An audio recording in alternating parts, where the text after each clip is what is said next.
بسم الله الرحمن الرحيم. سبحان الذي أسرى بعبده ليلا من المسجد الحرام إلى المسجد الأقصى الذي باركنا حوله لنريه من آياتنا إنه هو السميع البصير.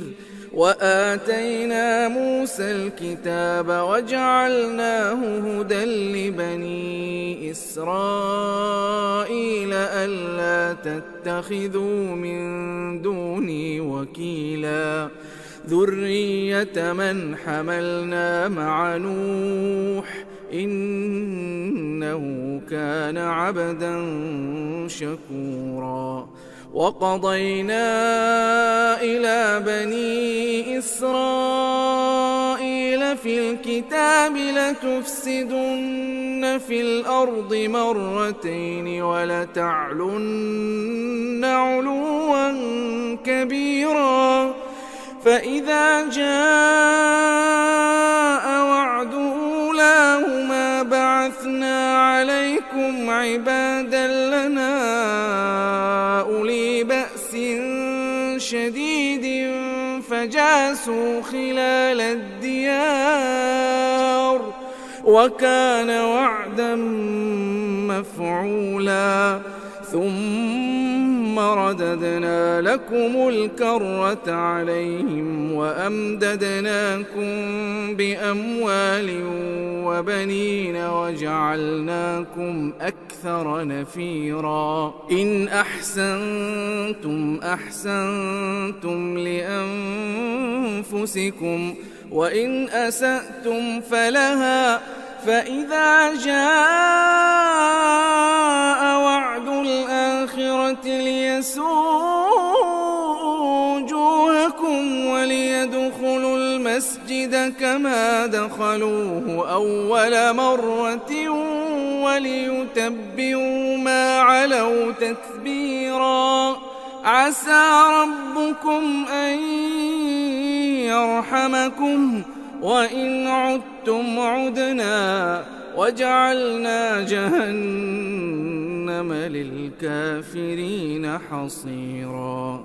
إن هذا القرآن يهدي للتي هي أقوم ويبشر المؤمنين الذين يعملون الصالحات أن لهم أجرا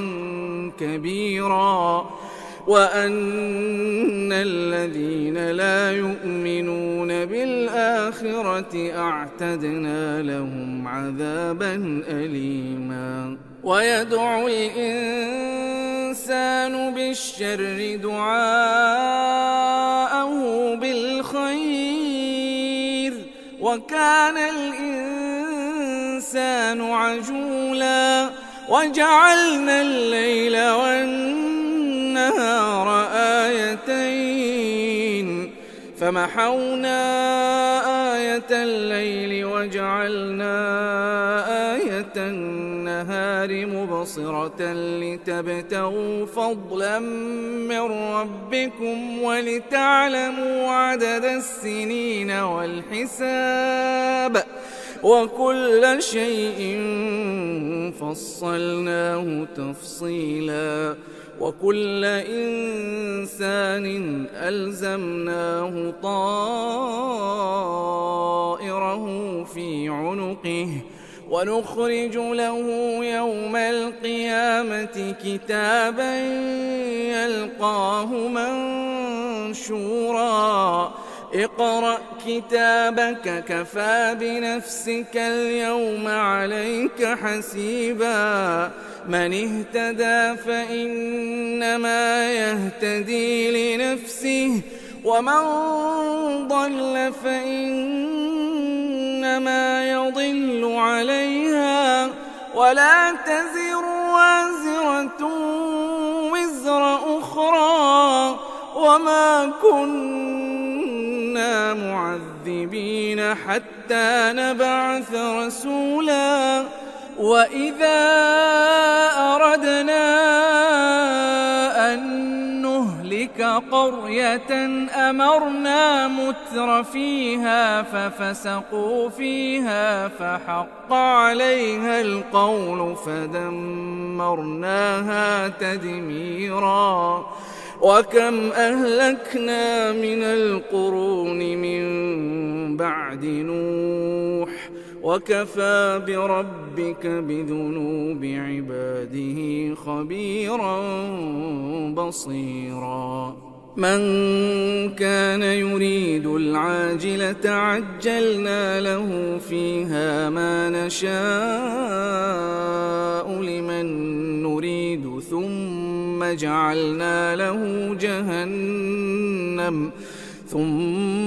جعلنا له جهنم يصلاها مذموما مدحورا ومن أراد الآخرة وسعى لها سعيها وهو مؤمن فأولئك كان سعيهم مشكورا كلا نمد هؤلاء وهؤلاء من عطاء ربك وما كان عطاء ربك محظورا انظر كيف فضلنا بعضهم على بعض وللآخرة أكبر درجات وأكبر تفضيلا لا تجعل مع الله إلها آخر فتقعد مذموما مخذولا وقضى ربك ألا تعبدوا إلا إياه وبالوالدين إحسانا إما يبلغن عندك الكبر أحدهما أو كلاهما فلا تقل لهما أف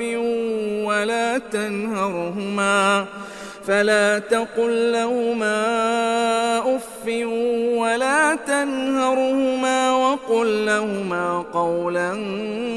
كريما واخفض لهما جناح الذل من الرحمة وقل رب ارحمهما كما ربياني صغيرا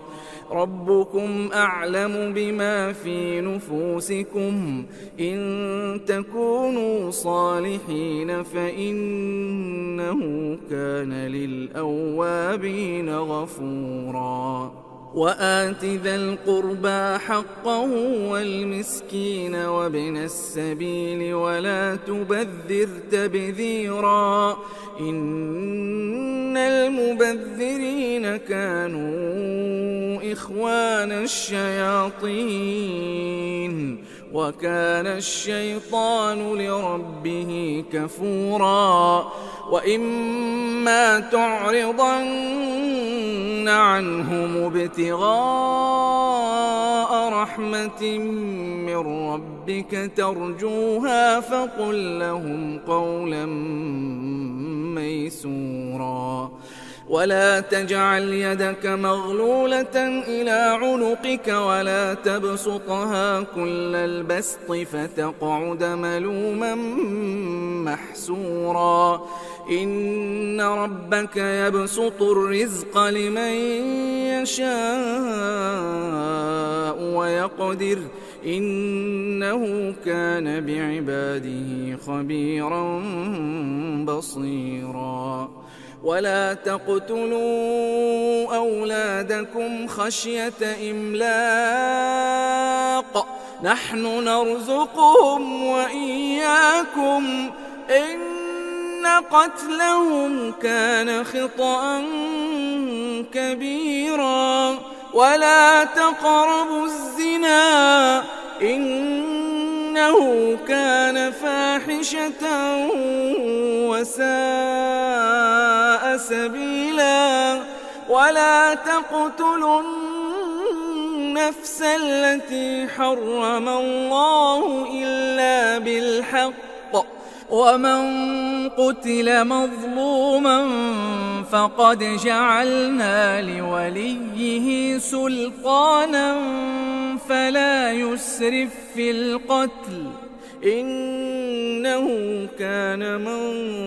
منصورا ولا تقربوا مال اليتيم إلا بالتي هي أحسن حتى يبلغ أشده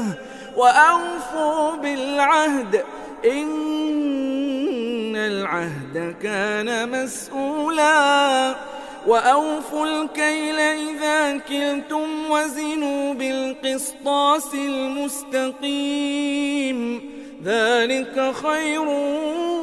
وأحسن تأويلا ولا تقف ما ليس لك به علم إن السمع والبصر والفؤاد كل أولئك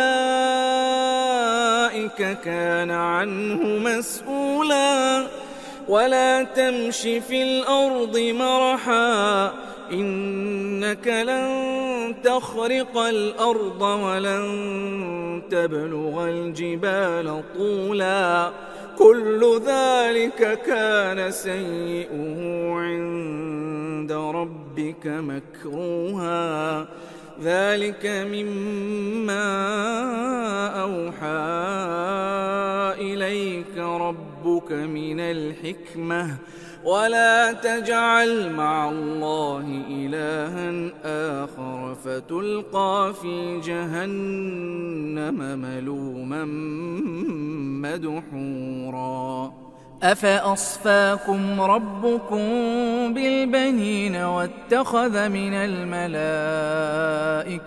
إناثا إنكم لتقولون قولا عظيما ولقد صرفنا في هذا القرآن ليذكروا وما يزيدهم إلا نفورا قل لو كان معه آلهة كما يقولون إذا لابتغوا إلى ذي العرش سبيلا سبحانه وتعالى عما يقولون علوا كبيرا تسبح له السماوات السبع والأرض ومن فيهن وإن من شيء إلا يسبح بحمده ولكن لا تفقهون تسبيحهم إنه كان حليما غفورا وإذا قرأت القرآن جعلنا بينك وبين الذين لا يؤمنون بالآخرة حجابا مستورا وجعلنا على قلوبهم أكنة أن يفقهوه وفي آذانهم وقرا وإذا ذكرت ربك في القرآن وحده ولوا على أدبارهم نفورا نحن أعلم بما يستمعون به إذ يستمعون إليك وإذ هم نجوى إذ يقول الظالمون إن تتبعون إلا رجلا مسحورا انظر كيف ضربوا لك الأمثال فضلوا فلا يستطيعون سبيلا وقالوا أإذا كنا عظاما ورفاتا أإنا لمبعوثون خلقا جديدا قل كونوا حجارة أو حديدا أو خلقا مما يكبر في صدوركم فسيقولون من يعيدنا قل الذي فطركم أول مرة فسينغضون إليك رؤوسهم ويقولون متاه قل عسى أن يكون قريبا يوم يدعوكم فتستجيبون بحمده وتظنون إن لبثتم إلا قليلا وقل لعبادي يقولوا التي هي أحسن إن الشيطان ينزغ بينهم إن الشيطان كان للإنسان عدوا مبينا ربكم أعلم بكم إن يشأ يرحمكم أو إن يشأ يعذبكم وما أرسلناك عليهم وكيلا وربك أعلم بمن في السماوات والأرض ولقد فضلنا بعض النبيين على بعض وآتينا داود زبورا قل ادعوا الذين زعمتم من دونه فلا يملكون كشف الضر عنكم ولا تحويلا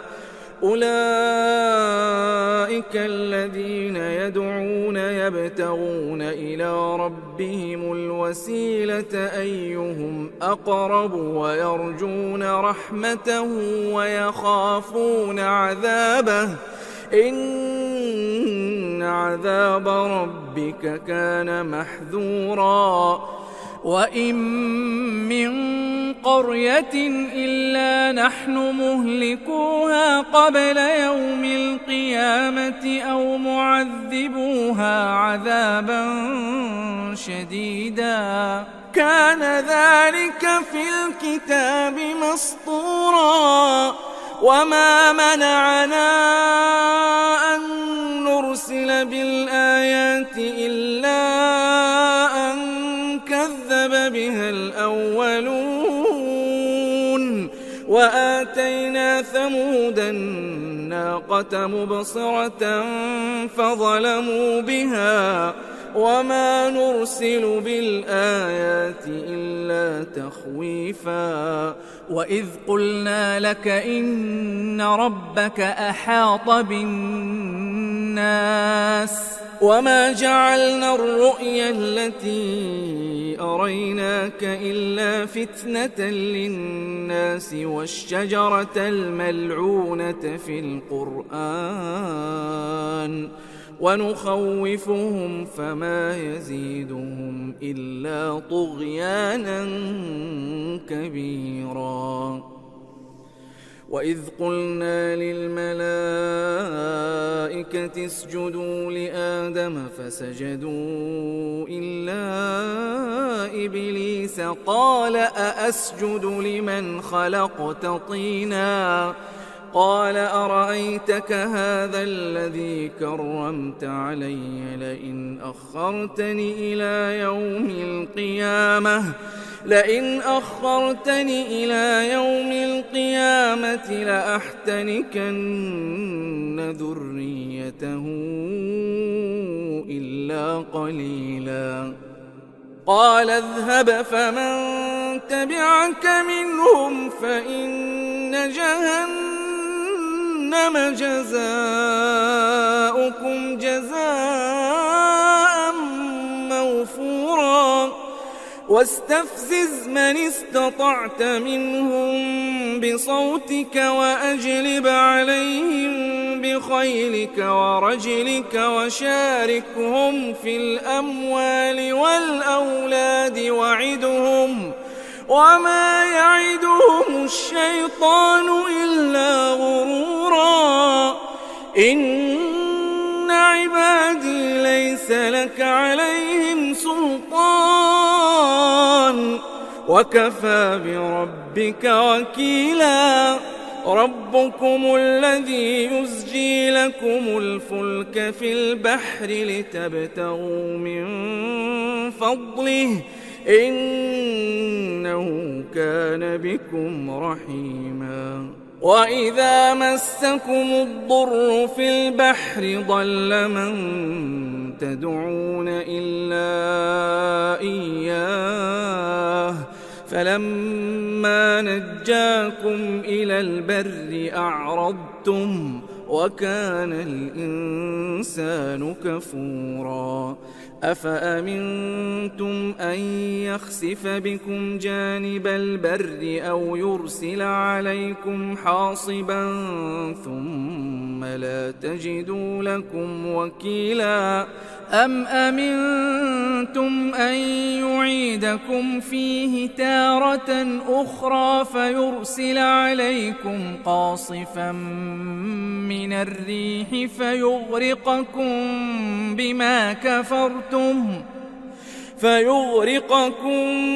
بما كفرتم ثم لا تجدوا لكم علينا به تبيعا ولقد كرمنا بني آدم وحملناهم في البر والبحر ورزقناهم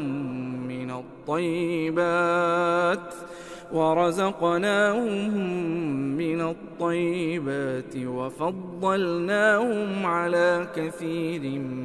ممن خلقنا تفضيلا يوم ندعو كل أناس بإمامهم فمن أوتي كتابه بيمينه فأولئك يقرؤون كتابهم ولا يظلمون فتيلا ومن كان في هذه أعمى فهو في الآخرة أعمى وأضل سبيلا وإن كادوا ليفتنونك عن الذي أوحينا إليك لتفتري علينا غيره وإذا لاتخذوك خليلا ولولا أن ثبتناك لقد كدت تركن إليهم شيئا قليلا إذا لأذقناك ضعف الحياة وضعف الممات ثم لا تجد لك علينا نصيرا وإن كادوا ليستفزونك من الأرض ليخرجوك منها وإذا لا يلبثون خلافك إلا قليلا سنة من قد أرسلنا قبلك من رسلنا ولا تجد لسنتنا تحويلا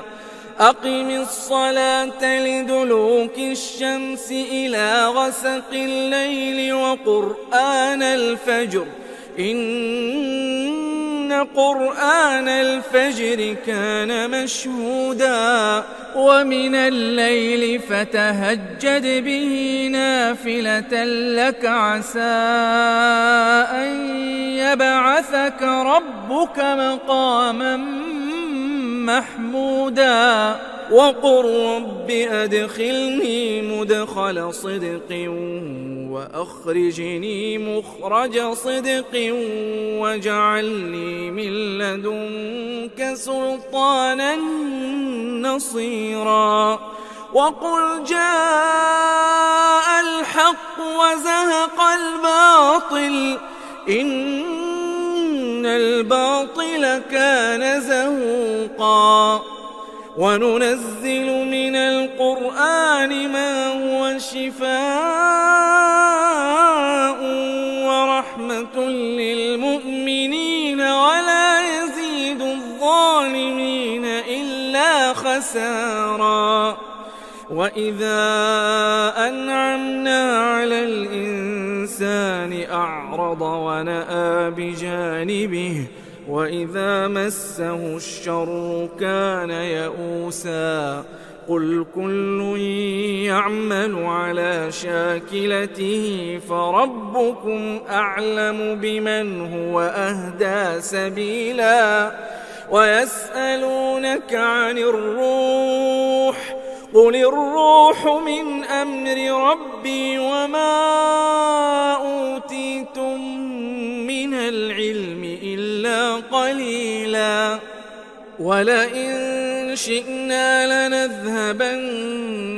بالذي أوحينا إليك ثم لا تجد لك به علينا وكيلا إلا رحمة من ربك إن فضله كان عليك كبيرا قل لئن اجتمعت الإنس والجن على أن يأتوا بمثل هذا القرآن لا يأتون بمثله ولو كان بعضهم لبعض ظهيرا ولقد صرفنا للناس في هذا القرآن من كل مثل فأبى أكثر الناس إلا كفورا وقالوا لن نؤمن لك حتى تفجر لنا من الأرض ينبوعا أو تكون لك جنة من نخيل وعنب فتفجر الأنهار خلالها تفجيرا أو تسقط السماء كما زعمت علينا كسفا أو تأتي بالله والملائكة قبيلا أو يكون لك بيت من زخرف أو ترقى في السماء ولن نؤمن لرقيك حتى تنزل علينا كتابا نقرأه قل سبحان ربي هل كنت إلا بشرا رسولا وما منع الناس أن يؤمنوا إذ جاءهم الهدى إلا أن قالوا أبعث الله بشرا رسولا قل لو كان في الأرض ملائكة يمشون مطمئنين لنزلنا عليهم من السماء ملكا رسولا قل كفى بالله شهيدا بيني وبينكم إنه كان بعباده خبيرا بصيرا ومن يهد الله فهو المهتد ومن يضلل فلن تجد لهم أولياء من دونه ونحشرهم يوم القيامة على وجوههم عميا وبكما وصما مأواهم جهنم كلما خبت زدناهم سعيرا ذلك جزاؤهم بأنهم كفروا بآياتنا وقالوا أإذا كنا عظاما ورفاتا أإنا لمبعوثون خلقا جديدا أولم يروا أن الله الذي خلق السماوات والأرض قادر على أن يخلق مثلهم وجعل لهم أجلا لا ريب فيه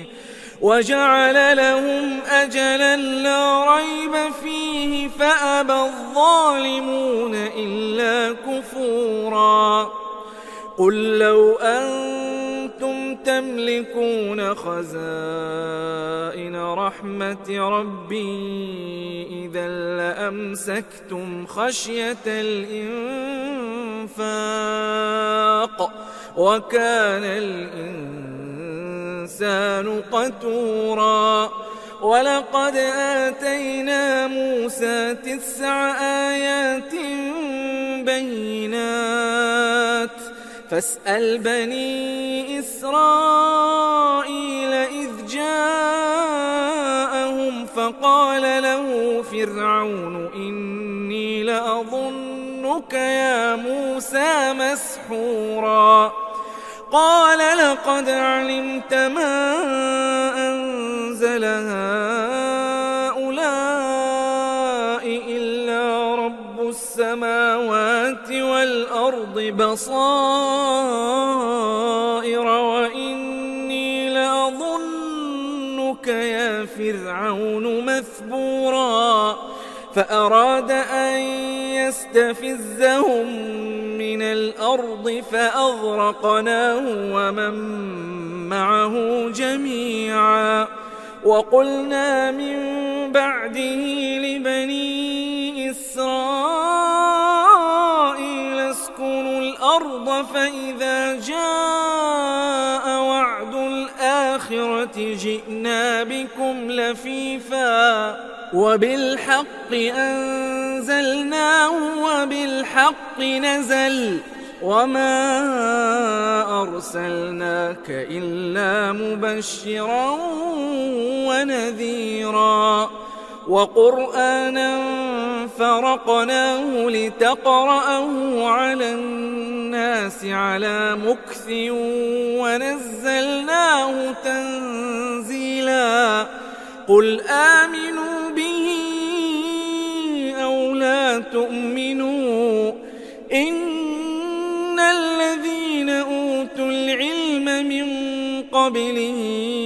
إذا يتلى عليهم يخرون للأذقان سجدا ويقولون سبحان ربنا إن كان وعد ربنا لمفعولا ويخرون للأذقان يبكون ويزيدهم خشوعا قل ادعوا الله أو ادعوا الرحمن أيما تدعوا فله الأسماء الحسنى ولا تجهر بصلاتك ولا تخافت بها وابتغ بين ذلك سبيلا وقل الحمد لله الذي لم يتخذ ولدا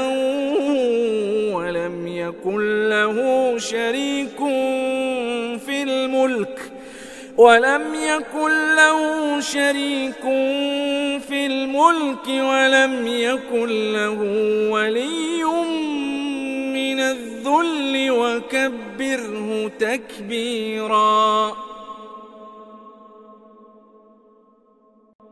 بسم الله الرحمن الرحيم الحمد لله الذي أنزل على عبده الكتاب ولم يجعل له عوجا قيما لينذر بأسا شديدا من لدنه ويبشر المؤمنين الذين يعملون الصالحات أن لهم أجرا حسنا ماكثين فيه أبدا وينذر الذين قالوا اتخذ الله ولدا ما لهم به من علم ولا لآبائهم كبرت كلمة تخرج من أفواههم إن يقولون إلا كذبا فلعلك باخع نفسك على آثارهم إن لم يؤمنوا بهذا الحديث أسفا إنا جعلنا ما على الأرض زينة لها لنبلوهم أيهم أحسن عملا وإنا لجاعلون ما عليها صعيدا جرزا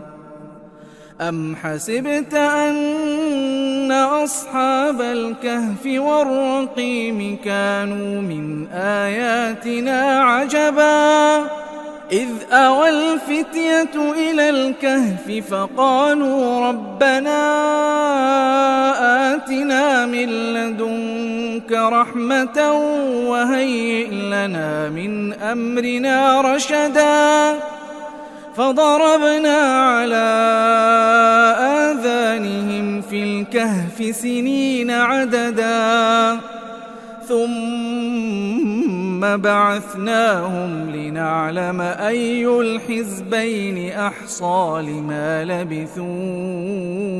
أمدا نحن نقص عليك نبأهم بالحق إنهم فتية آمنوا بربهم وزدناهم هدى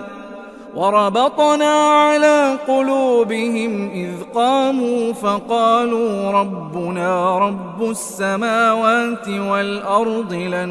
ندعو من دونه إلها لقد قلنا إذا شططا هؤلاء قومنا اتخذوا من دونه آلهة لولا يأتون عليهم بسلطان بين فمن أظلم ممن افترى على الله كذبا وإذا اعتزلتموهم وما يعبدون إلا الله فأووا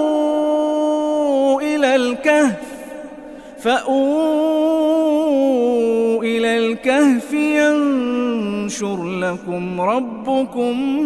من رحمته ويهيئ لكم من أمركم مرفقا وترى الشمس إذا طلعت تزاور عن كهفهم ذات اليمين وإذا غربت تقرضهم ذات الشمال وهم في فجوة منه ذلك من آيات الله من يهد الله فهو المهتد ومن يضلل فلن تجد له وليا مرشدا وتحسبهم أيقاظا وهم رقود ونقلبهم ذات اليمين وذات الشمال وكلبهم باسط ذراعيه بالوصيد لو اطلعت عليهم لوليت منهم فرارا ولملئت منهم رعبا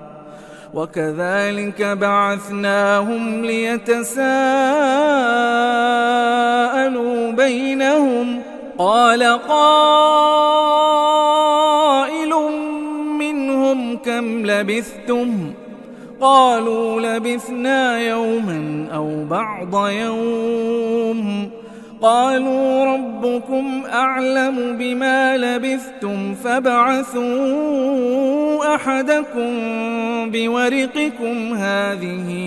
إلى المدينة فلينظر أيها أزكى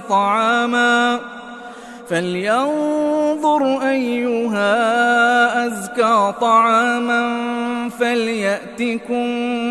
برزق منه وليتلطف ولا يشعرن بكم أحدا إنهم إن يظهروا عليكم يرجموكم أو يعيدوكم في ملتهم ولن تفلحوا إذن أبدا وكذلك عثرنا عليهم ليعلموا أن وعد الله حق وأن الساعة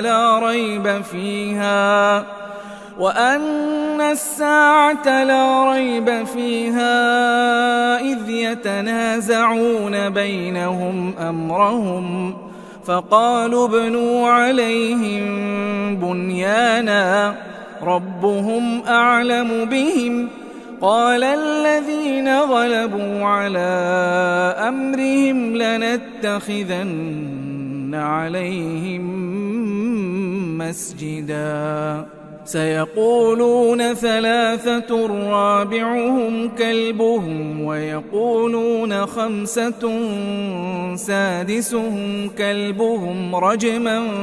بالغيب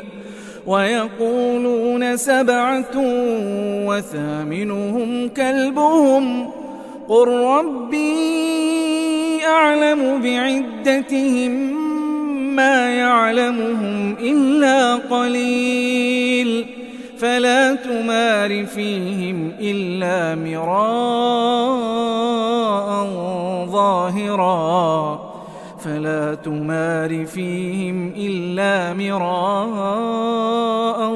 ظاهرا ولا تستفت فيهم منهم أحدا ولا تقولن لشيء إني فاعل ذلك غدا إلا أن يشاء الله واذكر ربك إذا نسيت وقل عسى أن يهديني ربي لأقرب من هذا رشدا ولبثوا في كهفهم 300 سنين وازدادوا 9 قل الله أعلم بما لبثوا له غيب السماوات والأرض أبصر به وأسمع ما لهم من دونه من ولي ولا يشرك في حكمه أحدا واتل ما أوحي إليك من كتاب ربك لا مبدل لكلماته ولن تجد من دونه ملتحدا واصبر نفسك مع الذين يدعون ربهم بالغداة والعشي يريدون وجهه ولا تعد عيناك عنهم تريد زينة الحياة الدنيا ولا تطع من أغفلنا قلبه عن ذكرنا واتبع هواه وكان أمره فرطا وقل الحق من ربكم فمن شاء فليؤمن ومن شاء فليكفر إنا أعتدنا للظالمين نارا أحاط بهم سرادقها وإن يستغيثوا يغاثوا بماء كالمهل يشوي الوجوه بئس الشراب وساءت مرتفقا إن الذين آمنوا وعملوا الصالحات إنا لا نضيع أجر من أحسن عملا أولئك لهم جنات عدن تجري من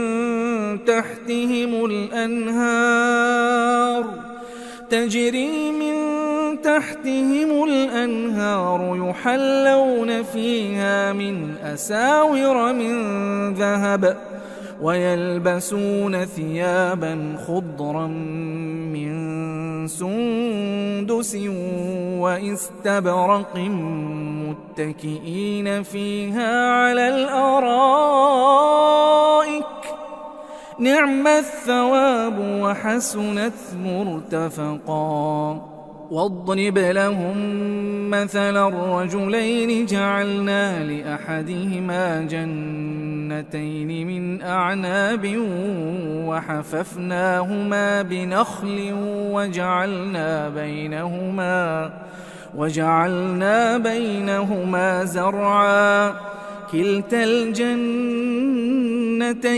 آتت أكلها ولم تظلم منه شيئا وفجرنا خلالهما نهرا وكان له ثمر فقال لصاحبه وهو يحاوره أنا أكثر منك مالا وأعز نفرا ودخل جنته وهو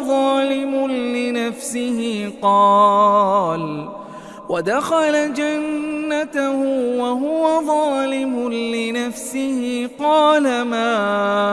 أظن أن تبيد هذه أبدا وما أظن الساعة قائمة ولئن رددت إلى ربي لأجدن خيرا منها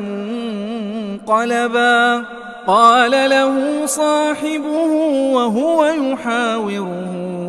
أكفرت بالذي خلقك من تراب ثم من نطفة ثم سواك رجلا لكن هو الله ربي ولا أشرك بربي أحدا. ولولا إذ دخلت جنتك قلت ما شاء الله لا قوة إلا بالله إن ترني أنا أقل منك مالا وولدا فعسى ربي أن يؤتيني خيرا من جنتك ويرسل عليها حسبانا من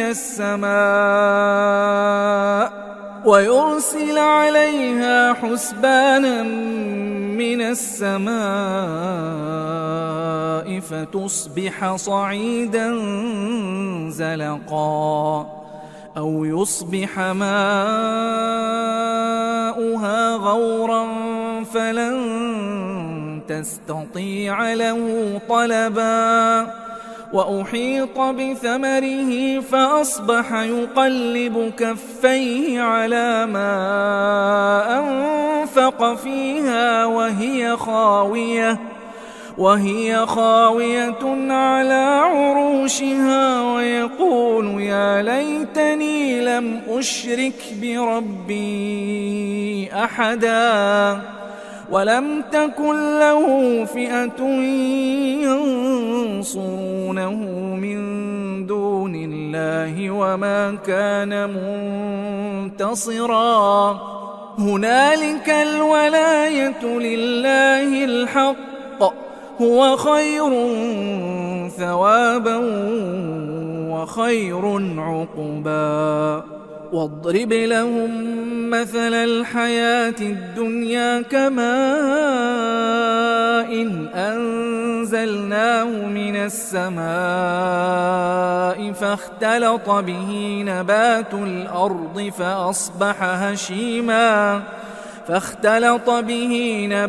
الأرض فأصبح هشيما تذروه الرياح وكان الله على كل شيء مقتدرا. المال والبنون زينة الحياة الدنيا والباقيات الصالحات خير عند ربك ثوابا وخير أملا. ويوم نسير الجبال وترى الأرض بارزة وحشرناهم فلم نغادر منهم أحدا وعرضوا على ربك صفا لقد جئتمونا كما خلقناكم أول مرة بل زعمتم أن لن نجعل لكم موعدا ووضع الكتاب فترى المجرمين مشفقين مما فيه ويقولون يا ويلتنا ما لهذا الكتاب لا يغادر صغيرة ولا كبيرة إلا أحصاها ووجدوا ما عملوا حاضرا ولا يظلم ربك أحدا وإذ قلنا للملائكة اسجدوا لآدم فسجدوا إلا إبليس كان من الجن ففسق عن أمر ربه أفتتخذونه وذريته أولياء من دوني وهم لكم عدو بئس للظالمين بدلا ما أشهدتهم خلق السماوات والأرض ولا خلق أنفسهم وما كنت متخذ المضلين عضدا ويوم يقول نادوا شركائي الذين زعمتم فدعوهم فلم يستجيبوا لهم وجعلنا بينهم موبقا ورأى المجرمون النار فظنوا أنهم واقعوها ولم يجدوا عنها مصرفا ولقد صرفنا في هذا القرآن للناس من كل مثل وكان الإنسان أكثر شيء جدلا وما منع الناس أن يؤمنوا إذ جاءهم الهدى ويستغفروا ربهم إلا أن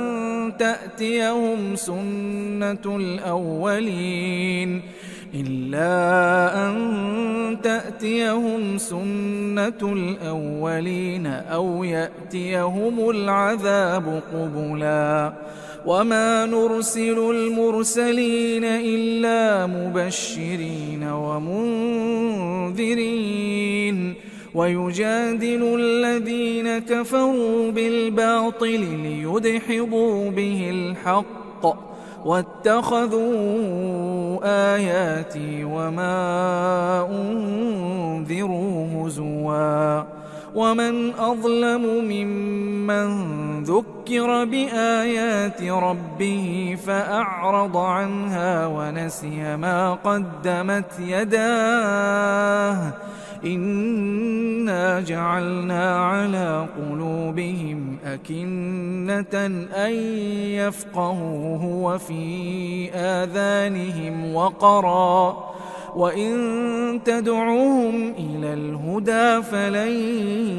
يهتدوا إذن أبدا وربك الغفور ذو الرحمة لو يؤاخذهم بما كسبوا لعجل لهم العذاب بل لهم موعد لن يجدوا من دونه موئلا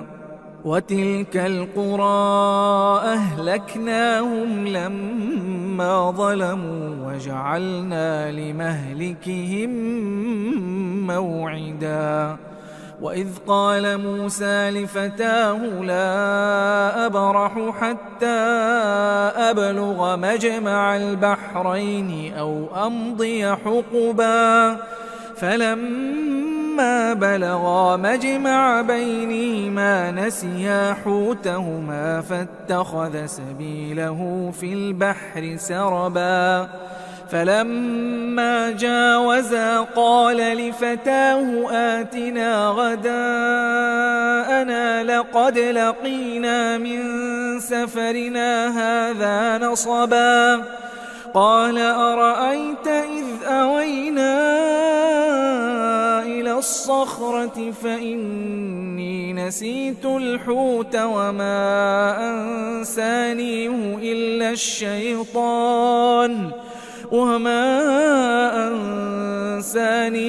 إلا الشيطان أن أذكره واتخذ سبيله في البحر عجبا قال ذلك ما كنا نبغي فارتدا على آثارهما قصصا فوجدا عبدا من عبادنا آتيناه رحمة من عندنا وعلمناه من لدنا علما قال له موسى هل أتبعك على أن تعلمني مما علمت رشدا قال إنك لن تستطيع معي صبرا وكيف تصبر على ما لم تحط به خبرا قال ستجدني إن شاء الله صابرا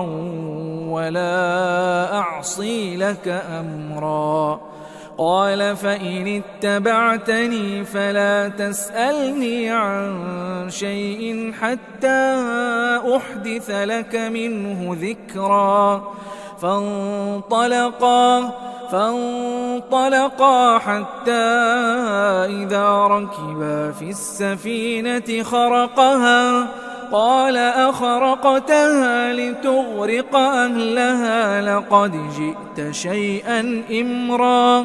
قال ألم أقل إنك لن تستطيع معي صبرا قال لا تؤاخذني بما نسيت ولا ترهقني من أمري عسرا فانطلقا حتى إذا لقيا غلاما